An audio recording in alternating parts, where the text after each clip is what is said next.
göstərə-göstərə getdi. Bu günlərdə dünyasını dəyişən ilahiyyatçı alim Hacı Şahin Həsənli barədə filosof yazar Yunis Dürüst maraqlı bir paylaşım edib. Məqalənin yetərincə maraqlı və düşündürücü olduğunu nəzərə alıb, diqqətinizə çatdırmaq qərarına gəldik. Bəri başdan deyək ki, Yunis bəy Facebookdakı sözü gedən məqaləsini əvvəlki illərə aid bir xatirəsinin fonunda paylaşıb. Odur ki, gəlin öncə 2020-ci ilə aid həmin paylaşma nəzər yetirək. Bugün səhər yenə ustadı yuxuda gördüm. Əvvəla onu deyim ki, ümumiyyətlə yuxuları çox da önəmsəyən biri deyiləm. Daha doğrusu, yuxu cəhətdən elə də vergili deyiləm. Lakin bəzi şəxslər var ki, onları yuxuda görmək mütləq bir anlam kəsb edir. Odur ki, Hacı Şahin Həsənli yuxuma gələndə həmişə bir anlam axtarıram. Nəysə, heç bir şərh vermədən yuxunu danışın. Hər kəs özü nəticə çıxarsın. Deməli, ustad universitet auditoriyasına bənzər bir yerdə bizə, tələbələrə mühazirə deyirdi. Bəzi şəxslər maraqla dinləsələr də, bəziləri öz işi ilə məşğul idilər. Səs-küy getdikcə artdı. Hacı da təmkinini qoruyub, buna özünə məxsus bir zarafatla reaksiya verdi və qaldığı yerdən davam etdi. Bir müddət sonra, mənim işim var, deyərək sağollaşıb çıxıb getdi. Səssiz, səmirsiz. Elə dünən axşam bu yuxudan öncə düşünürdüm.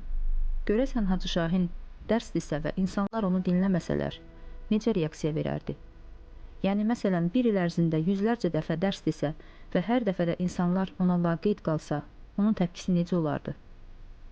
Əminəm ki, narahat olsa da qətiyyən əsəbləşməzdi və zarafatlarla yola verərdi. Belə.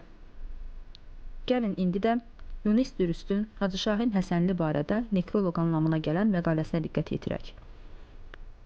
Bəri başdan deyim ki, onu 2006-cı ildən tanıyırdım. İlk dəfə o zaman xutbəsində bulunmuşdum.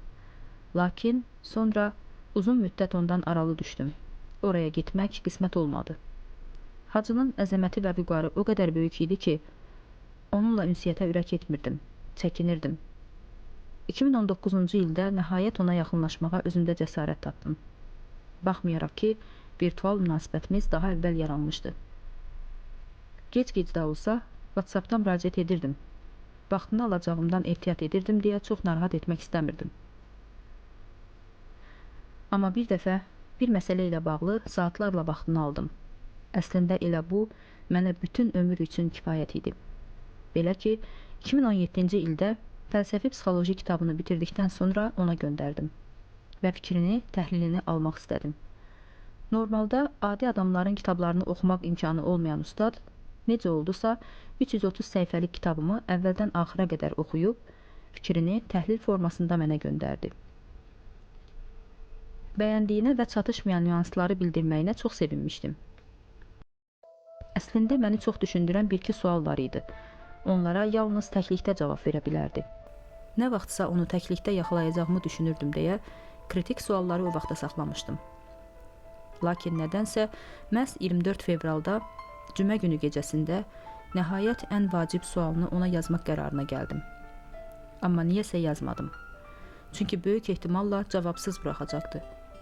Özümün düşünərək tapmağımı məsləhət biləcəkdi. O hansı sual idi? Sualımı indi açıqlamaqda problem görmürəm. Sualım bu idi ki, görəsən mən İmam Hüseyn dövründə yaşasaydım, o zaman da insanları üz ifadələrindən tanıyardımı? Əgər tanıyardımsa, bu o mənaya gəlirmi ki, mən də o 72 xoşbəxtdən biri olacaqdım? Bəli, sualımı o an ona vermədim. Amma nə qədər qəribə olsa da, bir neçə saat sonra cavabı gəlmişdi. Onun xütbə və nitqləri universal və möcüzəvi olduğu üçün bir neçə saat sonra çıxdığı sonuncu minbərində sualımı cavablandırmış oldu. Yəqinlik, kamillik halında olan və insanları üz ifadələrindən tanıyan bir gəncin Peyğəmbərlə söhbəti barədə danışdı. Düzdür, həmin gənc barədə əvvəllər də dəfələrlə danışıb. Lakin sonuncu xütbəsində də danışması artıq başqa mənaya gəlirdi. Yeri gəlmişkən, onun sonuncu xütbəsi sözün həqiqi mənasında vida xütbəsi idi. O, əslində dolayı yolla və incə eyhamlarla öləcəyini, gedəcəyini açıqlayırdı. İmam Hüseyndən, solub qırılmaqda olan yarpaqdan, qəbir həyatından danışırdı. Hətta bir yerdə fikri diqqəti çox yayındı. Belə ki, gələn Ramazan ayı barədə danışarkən bir xeyli dolusundu. Sanki demək istəyirdi ki, mən artıq olmayacağam. Bəli, mənəviyyat günəşimiz rəsmən və göstərə-göstərə bizə gedəcəyini və mövlasına qovuşacağını hiss etdirdi bu xutbədə. Əlbəttə, sonluğu qəbir mövzusu ilə bitirməyi təsadüf deyildi. Ümumiyyətlə, vida xutbəsinin məhz İmam Hüseynin mövlud gününə düşməsi də təsadüf ola bilməzdi. İmam Hüseyn, Həzrət Əbülfəz və İmam Səccadın mövlud günlərini ardıcıl yaşadıktan sonra getməsi də təsadüfi deyildi.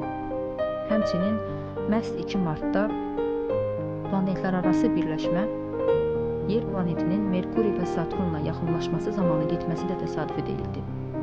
Yeri gəlmişkən, gündəmdə Türkiyədəki zəlzələ və ilahi bəlaların olduğu bir zamanda, açıq ilahi mesajların verildiyi bir zamanda getməsi də təsadüfi deyildi.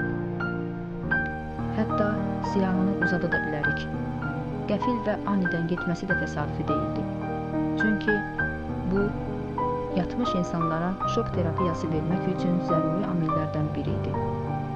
Eyni zamanda gedərkən yalnız yaxınlarının, yəni Əhl-i Beytinin avuşunda getməsi də təsadüfi deyildi. Çünki axşam xəstəxanaya gedəndən sonra qalıb, orada insanların əhatəsində də can verə bilərdi. Lakin bunu etməməsi və evə getməsi, eyni ilə Peyğəmbərin etdiyi kimi digərlərini yaxına buraxmamaq anlamına gəlirdi. Bəli, bu o demək idi ki, özünə ən yaxın elə yalnız ailəsini bilir. Digərlərini ya uzaq, ya da çox uzaq bilir. Bəli, cəmiyyətimizin mənəvi lideri məhz sübh çağı evdə və ani gedişi ilə hamını ofsayta düşürdü, şoka uğratdı.